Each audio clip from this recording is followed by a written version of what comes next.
राधनपुर नाम का एक बहुत ही बड़ा गांव था, जिसमें एक लड़का रहता था, जिसका नाम मोनू था। मोनू के बचपन ही में माता-पिता का निधन हो गया था। मोनू के रिश्तेदारों ने उसको बड़ा किया था। जब वह बड़ा हो जाता है, तो खुद मजदूरी जाता था। थोड़े दिनों के बाद उसके रिश्तेदारों ने एक लड़की से उसका रिश्ता कर दिया। थोड़े दिनों के बाद शादी का प्रोग्राम भी तय हो गया। गांव के सारे लोगों ने उसकी मदद की और उसकी शादी धूमधाम से हुई। मोनू और उसकी बीवी मेना दोनों खुशी खुशी रहने लगे। मोनू रोजाना मजदूरी जाता था। उससे उसका घर का गुजारा होता था। कुछ सालों बाद उसकी मृत्यु हो जाती है। उसकी एक लड़की और एक लड़का था।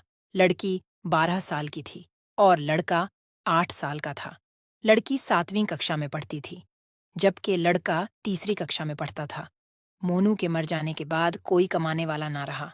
उसके बाद मीना खुद दूसरों के घर झाड़ू पोछा मारती और उन पैसे से अपना घर चलाती थी। एक दिन सुबह जब उसकी बेटी और उसका बेटा स्कूल जाने लगे, तभी उसकी लड़की कहने लगी, मम्मी, आज तो टीचर ने बोला था फीस लेकर आना। अरे बेटी, पैसे नहीं हैं। चल, मैं आज मालिकन के पास से लेकर आऊंगी। मम्मी मुझे 10 रुपए दे दो, मुझे आइसक्रीम खानी है। बेटा अभी नहीं है, शाम को तुझे दूंगी। बेटा और बेटी दोनों स्कूल चले जाते हैं और मैना भी झाड़ू पोछा के लिए मालिकन के घर चली जाती है। झाड़ू पोछा कर लेती है तो मालिकन से पैसे मांगती है। जी मालिकन, मुझे कुछ पैसों की जरूरत है। स्कूल की फीस भी भरनी है, कुछ घर में राशन लाना है। मालिकन कुछ पैसे दे देती है। मैना उसे लेकर अपने घर आ जाती है। जब शाम के 5 बजे थे, स्कूल की छुट्टी होती है। उस वक्त खाना बना रही होती है। तभी लड़की और उसका लड़का स्कूल से आते हैं। लड़की अपने मम्मी से कहती है, मम्मी, आपको पैसे मिले आंटी से। मुझे कल स्कूल में फीस जमा करवानी है। हाँ बेटी, मैं पैसे लेकर आई हूँ। कल मैं जमा करवा दूंगी। मम्मी मुझे पैसे दो, आइसक्रीम खानी है। ले बेटा। तभी मैना पैसों का हिसाब लगाती है।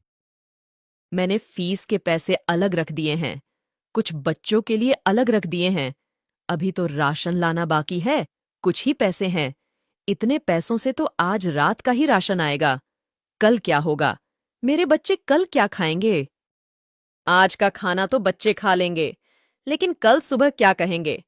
चलो ऐसा करती हूँ, आज मैं रात को नहीं खाऊंगी और इस खाने को सुबह में कुछ पानी डाल दूंगी, तो सुबह बच्चे खाकर स्कूल चले जाएंगे। महेश, रीना, आओ बच्चों, चलो खाना खा लो। मम्मी आ गए हम। दोनों खाने के लिए बैठ जाते हैं। माँ क्या बनाया है? जो भी बनाया है खा लो, क्योंकि आज राशन खत्म हो गया है। दोनों खाना खाने लगते हैं। अरे माँ, आप भी खा लो।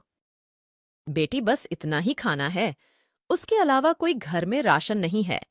अभी मैं खा लूंगी तो सुबह में तुम क्या खाओगे? और कहीं काम भी नहीं मिलता है, फिर पैसे मैं कहाँ से लाऊंगी? अरे मम्मी, ऐसे आप निराश ना हो। मेरे जहन में एक आइडिया है। मम्मी, आप समोसे बहुत अच्छे बनाती हो ना? ऐसा करो, आप समोसे बनाकर बेचना शुरू कर दो। क्या पता हमारी आमदनी अच्छी हो जाए। बेटी, बात तो सही है तेरी, उसके लिए तो पैसे चाहिए ना। माँ और बेटी दोनों बात ही कर रहे थे कि अचानक रीना के मामू आ जाते हैं। दीदी, पैसों की चिंता ना करें। मेरे पास से तुम पैसे ले जाओ और अपना कारोबार शुरू कर दो। अरे मोहन, अचानक कैसे? मुझे आपके पैसे नहीं चाहिए, आप तो मुझसे बहुत छोटे हैं। दीदी, आप इन सब बातों को मत सोचो। मेरे 2 पैसे लगाने से आपके 10 पैसे बन जाए तो मेरे पैसे बाद में लौटा देना। ठीक है, लेकिन मुझे समझ नहीं आता कि मैं समोसे कहाँ बेचूं। मम्मी, स्कूल के बाहर, जहां मजदूर के आने जाने का रास्ता भी है और स्कूल के बच्चे भी खाएंगे। रीना, तुमने तो बहुत ही अच्छा आइडिया दिया। उसके बाद मोहन अपनी बहन मैना को पैसे देकर चला जाता है। अगले ही दिन मैना स्कूल के सामने आम सड़क पर लगा देती है।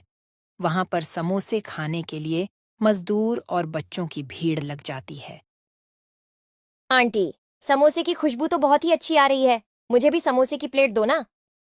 हाँ, ले बहन। अरे वाह, तुम्हारे समोसे तो बहुत स्वादिष्ट है। ऐसा समोसा तो कभी नहीं खाया। एक प्लेट और दे दो। मैना उसको दूसरी प्लेट भी देती है। पहले ही दिन मैना के हाथ के समोसे खाकर लोगों की भीड़ लग जाती है। रात होते होते सारे समोसे बिक जाते हैं। ऐसे ही चलता रहा। आहिस्ता आहिस्ता मैना के समोसे मशहूर हो जाते हैं। दूर दूर से लोग समोसा खाने के लिए मैना के थैले के पास आते थे और मैना के घर की हालत भी अच्छी हो जाती है। रीना भी छुट्टी के बाद अपनी मम्मी के हाथ बटाती थी। एक रात मैना अपने घर पर पैसे गिन रही थी। तभी कहने लगी, मुझे हैरानी होती है। एक दिन मैं 1,000 रुपये लगाकर शुरू किया था।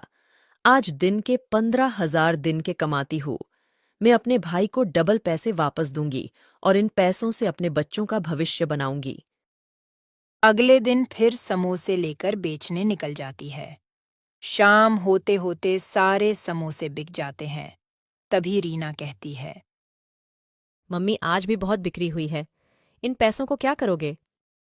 तभी वह दोनों रोड पर से बातें करते हुए घर की तरफ जा रहे थे। तभी एक तेज रफ्तार ट्रक आ रहा था, जिसने उन दोनों को कुचल डाला।